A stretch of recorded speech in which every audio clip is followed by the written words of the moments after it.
Salam Bapak Ibu kasih Tuhan sekalian dimanapun berada.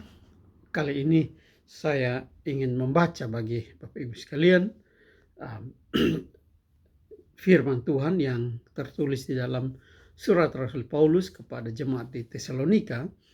Dalam hal ini 2 Tesalonika pasal 2 ayat 13 sampai ayat yang ke-17. Demikian bunyinya.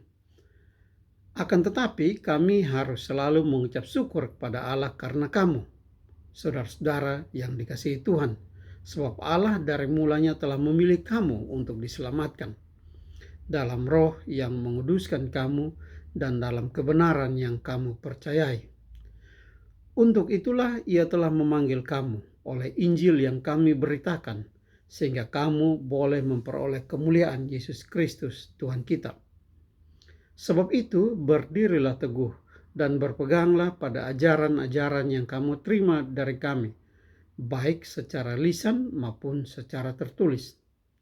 Dan Ia, Tuhan kita Yesus Kristus dan Allah Bapa kita, yang dalam kasih karunia-Nya telah mengasihi kita dan yang telah menganugerahkan penghiburan abadi dan pengharapan baik kepada kita, kiranya menghibur dan menguatkan hatimu dalam pekerjaan dan perkataan yang baik.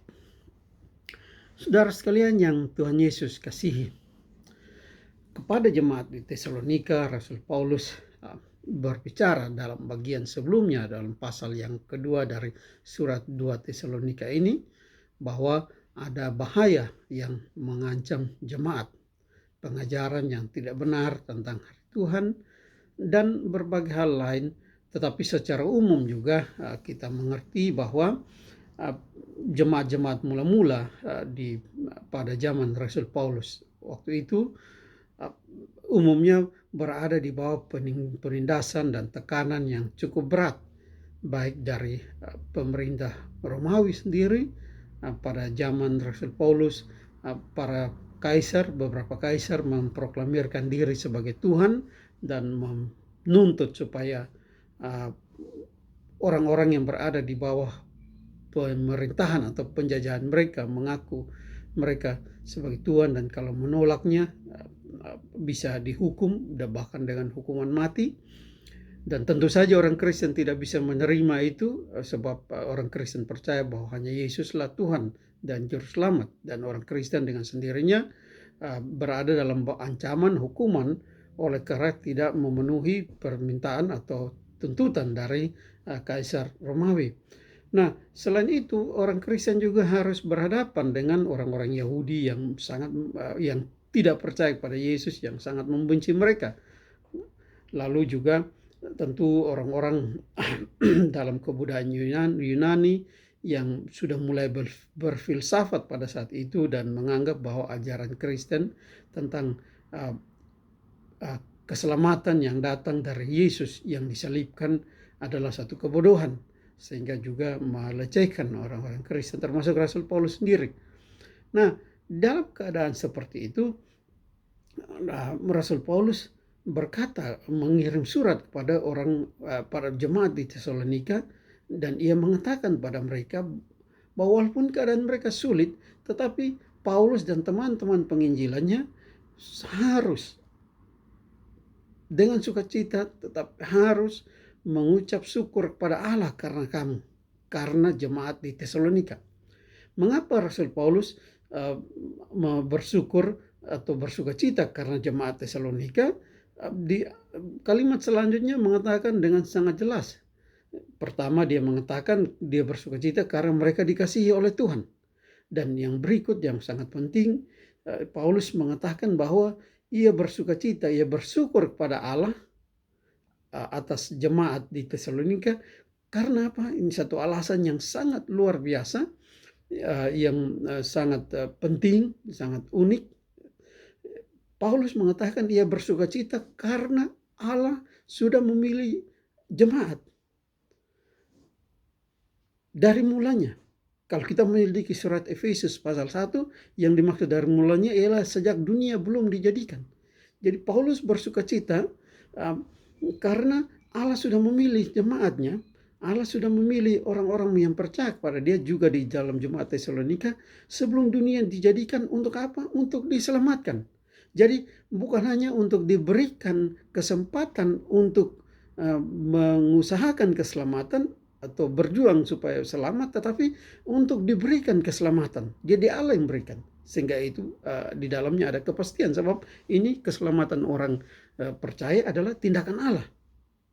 Jadi kita bisa memastikan satu jaminan di sana. Sebab ini tindakan Allah, bukan tindakan manusia. Nah, apa tandanya? Tandanya adalah dalam roh Allah menguduskan, dalam Roh Kudus tentu saja, roh Allah sendiri yang menguduskan jemaat di Tesalonika lewat kebenaran, yaitu kebenaran tentang Yesus Kristus sebagai satu-satunya juru selamat yang mereka percayai. Nah, jadi pengudusan mereka dimulai dari percaya bahwa Kristus adalah juru selamat.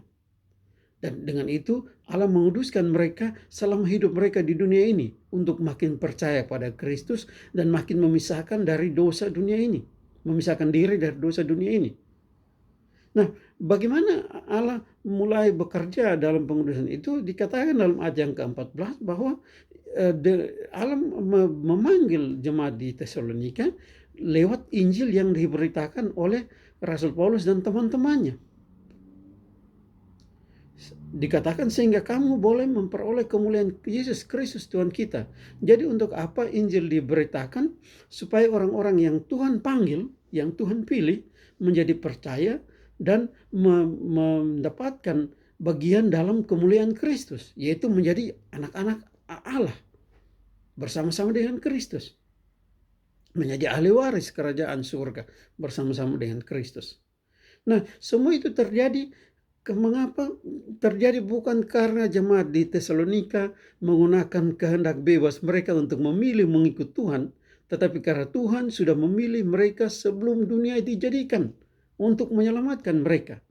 Dan tentu saja juga kita semua yang percaya, kalau di dalam diri kita saat ini percaya bahwa pada kebenaran bahwa Kristus Tuhanlah satu-satunya juru selamat kita, maka itu adalah tanda bahwa kita pun adalah orang-orang yang sudah dipilih Tuhan sebelum dunia dijadikan untuk diselamatkan.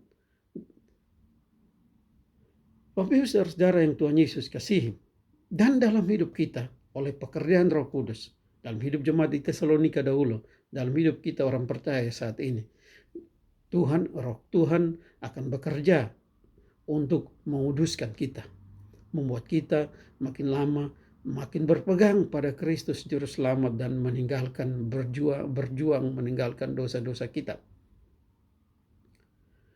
Dan Allah memanggil kita untuk itu. Lewat Injilnya, lewat pemberitaan Injilnya. Hanya orang yang sungguh-sungguh mengerti Injil Kristus, yang rela untuk berjuang oleh kuasa Roh Kudus, berjuang makin mengikut Kristus, makin mengasihi Kristus, dan makin meninggalkan dosa.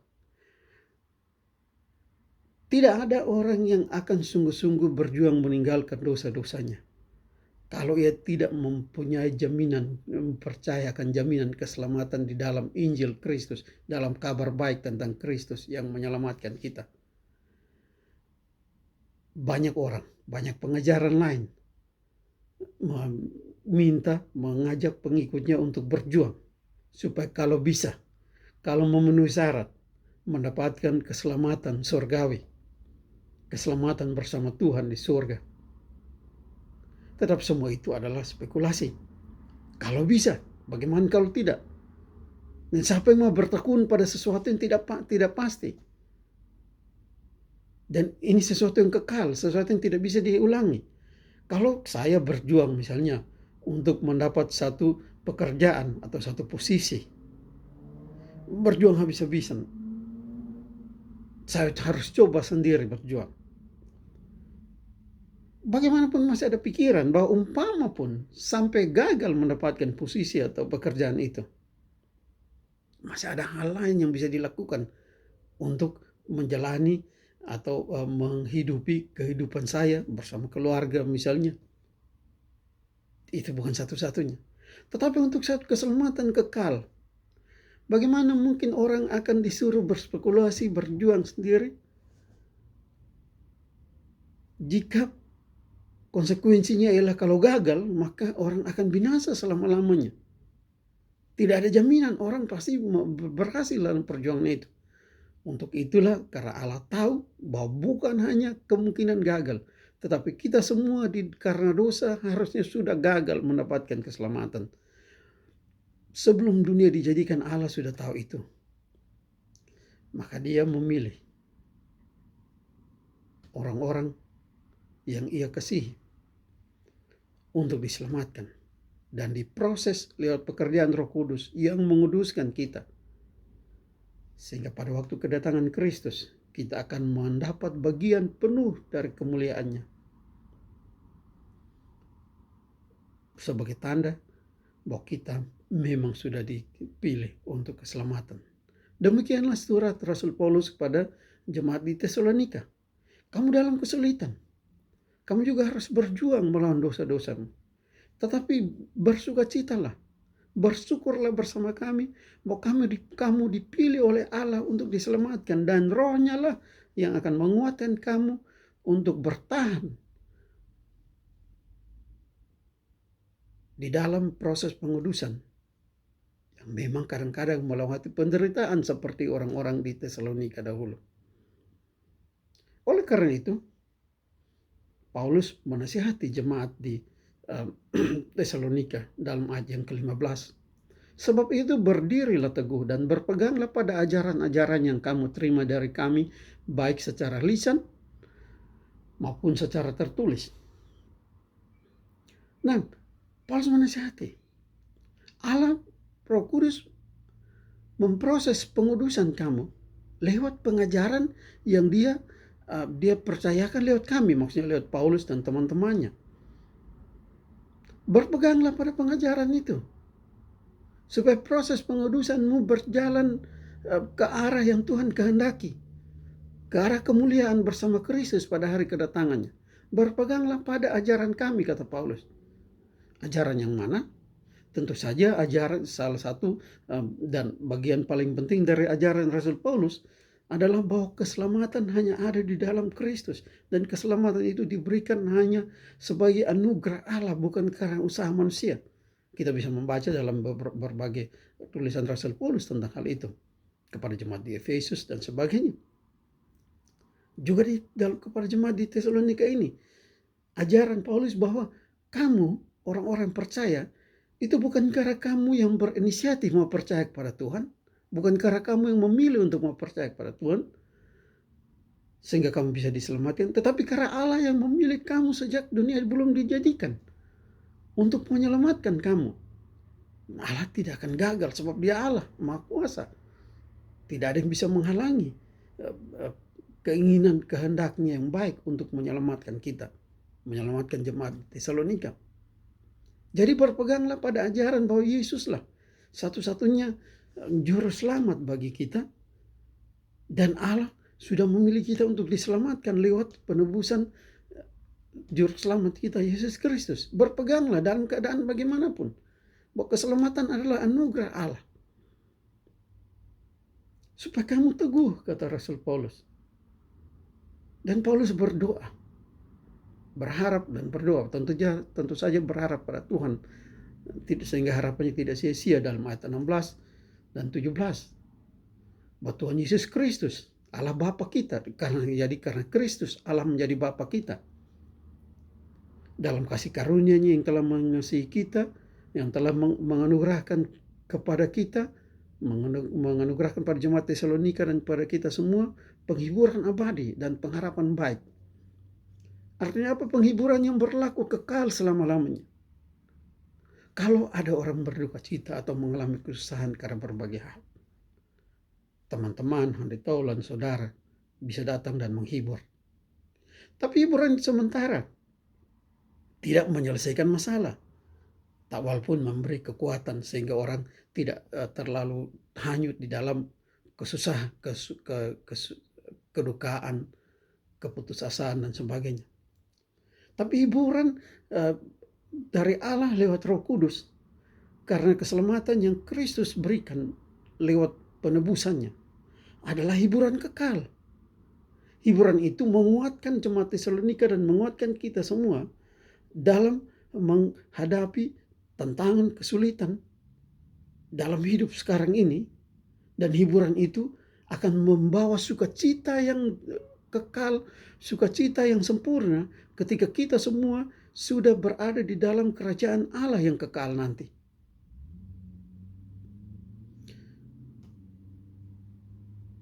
Paulus katakan hiburan kekal itu kiranya menguatkan hatimu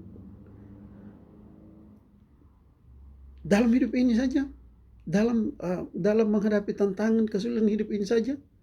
Memang, tetapi ada yang lebih dari itu.